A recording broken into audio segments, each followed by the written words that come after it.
اعوذ باللہ من الشیطان الرجیم بسم اللہ الرحمن الرحیم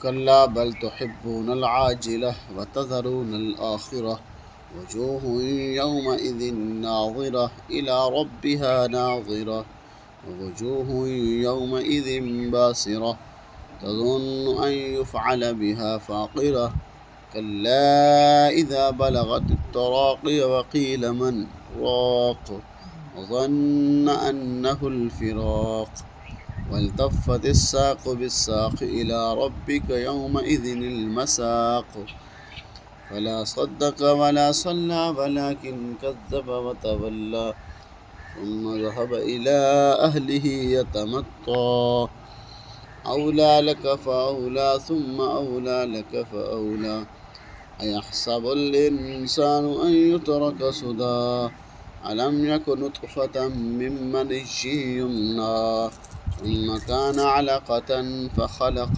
فسوى فجعل منه الزوجين الذكر والأنثى أليس ذلك بقادر على أن يحيي الموتى صدق الله العظيم. وما کلا اذا بل تحبون العاجلہ، ہرگز نہیں، پکی بات ہے کہ تم کیا کرتے ہو، دنیا سے محبت کرتے ہو. بل تحبون العاجلہ، تمہیں دنیا محبوب ہے اور دنیا ہی تمہارے دلوں کے اندر رچی بسی ہوئی ہے اور دنیا ہی کو تم سب کچھ سمجھتے ہو. وتذرون الآخرہ، اور آخرت کو بالکل تم نے چھوڑ دیا کہ تم دنیا کے اندر آ کے دنیا سے ہی محبت کرنے لگ گئے ہو، آخرت تمہیں بھول گئی ہے. پھر آخرت کا تذکرہ فرمایا وہ کیسی ہوگی. وجوہ یومئذ ناظرہ، بہت سارے چہرے اس دن تر و تازہ ہوں گے. یہ جنتی لوگ ہوں گے، ان کے چہرے کیا ہوں گے؟ تر و تازہ ہوں گے، خوشی والے ہوں گے. اسی کہ آپ سے کیا فرمایا کہ خوشخبری ہے ان چہروں کے لیے، ان لوگوں کے لیے. اللہ کے محبوب نے فرمایا کہ تر و تازہ رہیں ان لوگوں کے چہرے کہ جو میری بات کو سنیں، اس پہ عمل کریں اور دوسروں تک پہنچائیں. وتذرون وجوہ یومئذ ناظرہ الی ربها ناظرہ، وہ جو چہرے ہوں گے وہ اپنے رب کی طرف دیکھ رہے ہوں گے. یعنی کیونکہ آپ صلی اللہ علیہ وسلم نے فرمایا کہ لوگوں کو، جو جنتی لوگوں کو اللہ رب العزت اپنا دیدار کروائیں گے، اپنی زیارت کروائیں گے. وہ لوگ کیا ہوں گے؟ جنتی لوگ الی ربها ناظرہ، اپنے رب کو دیکھ رہے ہوں گے. ووجوہ یومئذ باسرہ، اور بہت سارے چہرے ایسے ہوں گے جو مرجھائے ہوئے ہوں گے، جو سیاہ ہو چکے ہوں گے، جن کے اوپر بد رونقی ہوگی، ان کے چہروں پہ اوپر رونق نہیں ہوگی. یعنی قیامت کا دن جس کو تم چھوڑے ہوئے ہو، نیک لوگوں کے چہرے تر و تازہ ہوں گے، خوشی والے ہوں گے، کھل کھلا رہے ہوں گے. اور جو دوسرے لوگ ہوں گے، جو جہنمی لوگ ہوں گے، فرمایا ووجوہ یومئذ باسرہ، اور ان کے چہرے اس دن کیا ہوں گے؟ بد رونق ہوں گے، مرجھائے ہوئے ہوں گے، سیاہ ہوں گے، بدصورت ہو جائیں گے. تظن ان یفعل بها فاقرہ، تو پھر وہ چہرے وہ گمان کریں گے کہ آج ہمارے ساتھ ایسا تمہیں عذاب دیا جائے گا، کمر توڑ کے رکھ دے گا. یعنی ایسا آج معاملہ ہمارے ساتھ کیا جائے گا. یعنی جو بدنما چہرے ہوں گے ان کا گمان اس دن کیا ہوگا؟ تظن ان یفعل بها فاقرہ، آج ہمارے ساتھ جو معاملہ کیا جا رہا ہے وہ ہمارے آج کمر توڑ کے رہا، یعنی ریڑھ کی ہڈی ٹوٹ جائے گی. یعنی ہمارے ساتھ کوئی اچھا معاملہ نہیں ہوگا. پہلے چہرے ہی ہمارے کیا ہیں؟ بدنما ہو گئے ہیں، بدصورت ہو گئے ہیں، سیاہ ہو گئے ہیں، تو آج ہمارے ساتھ کوئی اچھا معاملہ ہونے والا نہیں ہے. کلا، لفظ واقع یہ پکی بات ہے. اذا بلغت التراقی وقیل من راق، جب جان تمہاری ہنسلیوں تک پہنچ جائے گی. یہ اس وقت ہی ہو جائے گا جس وقت تمہاری جان نکل رہی ہوگی، ہنسلیوں تک تمہاری جان پہنچ جائے گی. تو کیا کہا جائے گا؟ وقیل من راق، تو کہا جائے گا، لوگ کہہ رہے ہوں گے کہ بلا لو کسی دم والے کو، کسی جھاڑ پونچھ والے کو، کسی ڈاکٹر کو، کسی طبیب کو بلا لو، اس کو دکھا لیں، اس کو کیا ہو گیا. یعنی جس وقت جان نکل رہی ہوتی ہے اس وقت اس کی تو جان نکل رہی ہوتی ہے. جو اوپر بیٹھے ہوتے ہیں وہ کہتے ہیں کسی کو دم کرنے والے کو بلا لو، کسی طبیب کو بلا لو، کسی حکیم کو بلا لو. فرمایا وظن انہ الفراق، اس کو پتہ چل جاتا ہے اب جدائی کا وقت آ گیا. جو مرنے والا ہوتا ہے تو اس کو علم ہو جاتا ہے کہ اس کو لینے والے جو آئے ہوئے ہوتے ہیں، وَظَنَّ أَنَّهُ الْفِرَاقُ، اس کو گمان ہو جاتا ہے، اس کا خیال اب ہو جاتا ہے کہ اب مجھے کیا ہے، جو اب جدائی ہے۔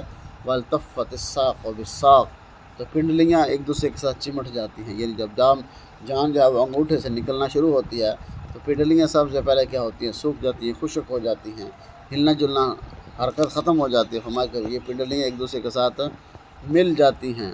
اِلیٰ رَبِّکَ یَوْمَئِذٍ الْمَسَاقُ، یہ تمہارے رب کے پاس چلنے کا دن ہے، یعنی یہ موت کا جو منظر ہے یہ تمہیں رب کے پاس پیش ہونا ہے۔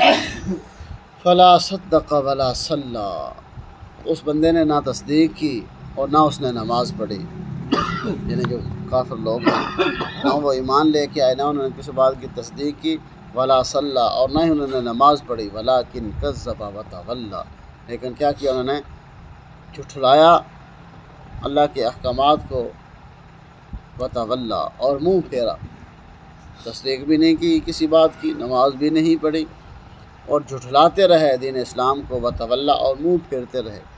ثُمَّ ذَهَبَ إِلَىٰ أَهْلِهِ يَتَمَطَّىٰ، پھر جب اپنے گھر کی طرف جانے لگے، بات سنتے تھے لیکن گھر کی طرف جاتے پھر اکڑتے ہوئے جاتے تھے، یعنی ایسے جیسے آسمان کو پھاڑ دیں یا زمین کو پھاڑ دیں گے، یعنی اپنے اوپر تکبرانہ انداز کے ساتھ، کبھی مال کے اوپر تکبر، اولاد کے اوپر تکبر، یعنی جو چیزیں ہم نے دی ان کے اوپر کیا کرتے تھے وہ، چاہے یہ تھا کہ وہ شکر ادا کرتے، لیکن کیا کرتے تھے وہ تکبرانہ انداز کے اندر چلتے، تکبرانہ انداز کے ساتھ بات کرتے، کسی کی طرف دیکھتے۔ فرمایا کہ جب وہ گھر کی طرف چلتے تو کیا ہوتے، یتمتع، تکبرانہ انداز۔ اللہ فرمایا اولا لک فاولا، کم بختی ہے، بد نصیبی ہے ان لوگوں کے لیے، فاولا، پھر کم بختی ہے، ثم اولا لک فاولا، پھر ان کے لیے کم بختی، دوبارہ پھر کم بختی۔ اللہ نے 4 دفعہ ان کے اوپر یہ فرمایا کہ ان کے لیے کیا ہے، بد نصیبی ہے، کم بختی ہے، یعنی یہ بدبخت لوگ ہیں کہ جن کے اوپر ہر چیز ظاہر کر دی گئی، اس کے باوجود بھی پھر یہ ایمان نہیں لا سکے۔